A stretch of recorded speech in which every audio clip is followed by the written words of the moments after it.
Now let me ask you something, Victor. Wouldn't a real kiss be a lot more fun than a chocolate kiss? Oh, yes. If you're like most people, you're going to be tempted by at least one or more of these junk foods. In fact, some of you may feel like you want to just grab into the video and have a donut or a muffin. It's understandable that you feel tempted. No matter where you go, wherever you are, sweets call out to you. In fact, some of them seem like they conspire to land in your stomach, right? Now, some of you may think there's absolutely nothing wrong with any of these foods, but I invite you to look inside and decide, do you feel trapped by your addiction or attraction to sugar? Are you plagued by weight gain, cancer, or type 2 diabetes? Now, my intention today is to give you the ABCs to breaking free of your sugar habit or other bad habits. But before I give you my ABCs to breaking free, let me briefly introduce myself.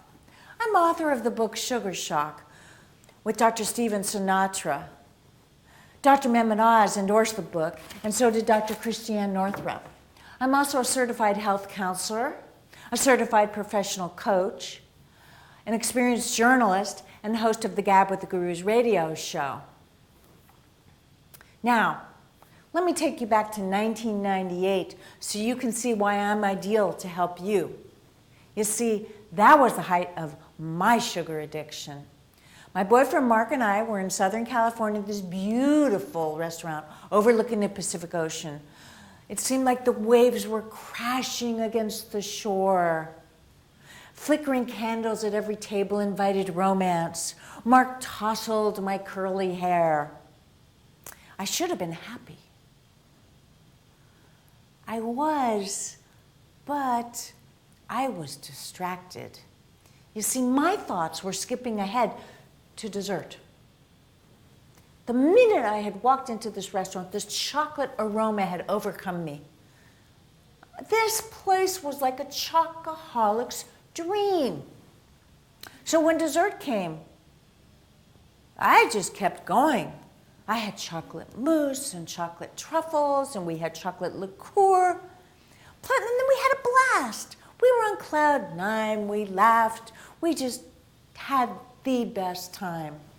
But 45 minutes into the drive home, the calm, charismatic Connie vanished. In her place was a crabby, cantankerous shrew.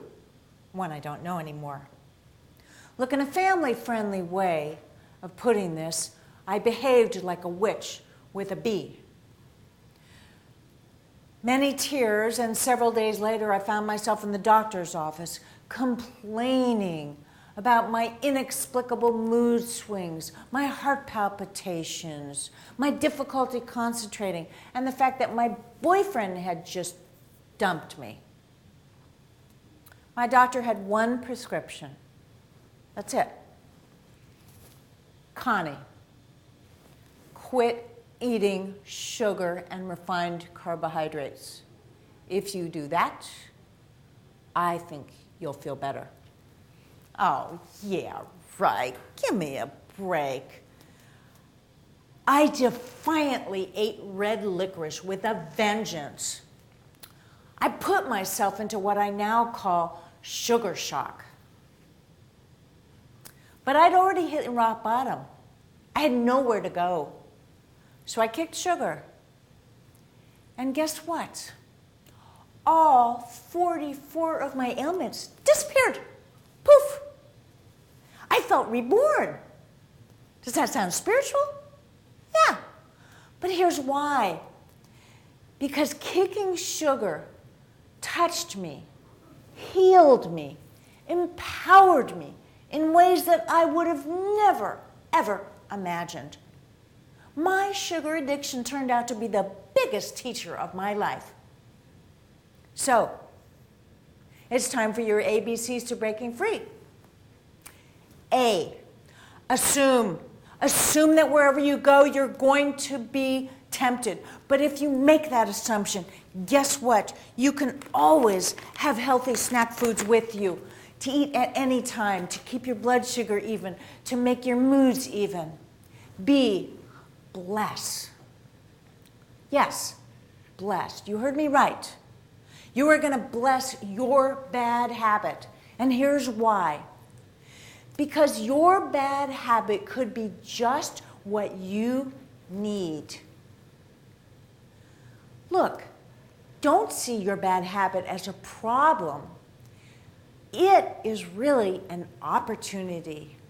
C is to connect.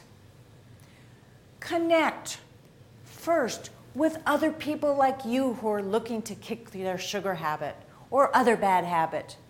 Connect with your inner serene smarty, the one who knows what foods are healthy for you and what foods are bad for you. And connect with us on Facebook and on my Sugar Shock blog. Now, you may be wondering, what am I going to do with all these foods? Well, guess what?